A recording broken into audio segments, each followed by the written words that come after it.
بسم الله الرحمن الرحيم الحمد لله رب العالمين وأصلي وأسلم على نبينا محمد وعلى أهله وصحبه أجمعين أما بعد. The prophets within their graves. Sheikh Fawzan, Sheikh Taqiyuddin Ahmad bin Taymiyyah rahimahullah was about the hadith that says the Prophet saw Musa alayhi salam praying in his grave, and he saw him walking around the Kaaba, and he saw some of the Prophet in the heavens. When the individual dies, is he still able to perform actions? How do we understand the narration is to think the actions are the discontinued after death? Does he Musa alayhi salam benefit from his prayer and walking around the Kaaba after his death? Did the Prophet ﷺ see the other Prophet in their physical forms, or is it their souls? Ibn Taymiyyah, all praise belong to Allah ﷺ, the Lord of all that exists. As for seeing Musa ﷺ walking around the Kaaba, it was a dream, and it was not during the night of ascension. He likewise saw Jesus and the Dajjal walking around the Kaaba in a dream. The Prophet ﷺ saw other prophets during the night of the ascension. He saw Adam in the nearest heaven.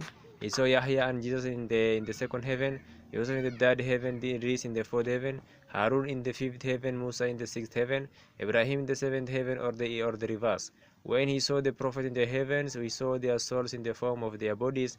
As for Jesus, he ascended to heavens with his body and soul. The same has been said about Idris. As for Ibrahim, Musa, and the other prophet, they are buried in the earth. The Messiah Jesus, alayhi salam, will return to the earth, descending to the white minaret in the east of Damascus. He will kill the Antichrist, break the cross, and kill the pigs, as has been mentioned in the identical narrations. This is why Jesus is in the second heaven, although he is better than Yusuf, Idris, and Harun, because he will descend to the earth before the day of judgment, unlike the other prophets.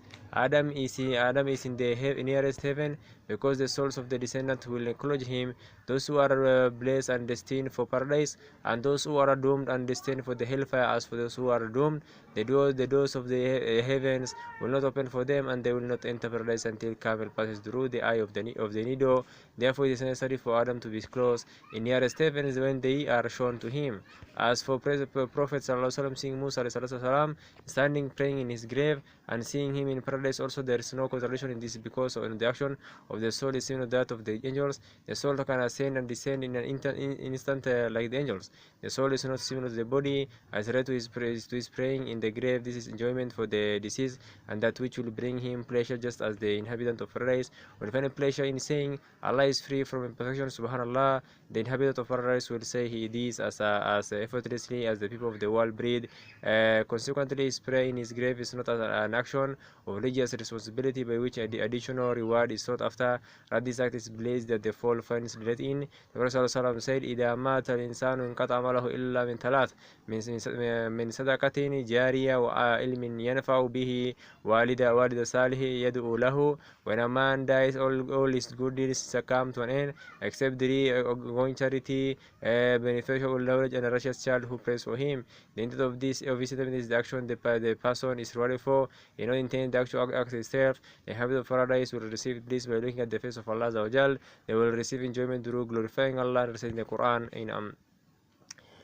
It shall be said to the one who memorizes the Quran, recite and ascend. Recite mercilessly as you will recite in the world, for indeed your rank shall be at the last verse you recite. They will receive enjoyment from conversing with their Lord Azza wa Jal and addressing Him. In the worldly life, this action will result in reward, but in the hereafter, the inhabitant of paradise will enjoy this more than his eating, drinking, and intimacy. And all of these actions are also good deeds. In this world, we are commanded to eat, drink, and have intimacy with our spouses, and the person is rewarded for doing so if he has a good intention. But in the hereafter, these acts that are acts of worship in the world will be acts of enjoyment. Allah subhanahu wa ta'ala knows best.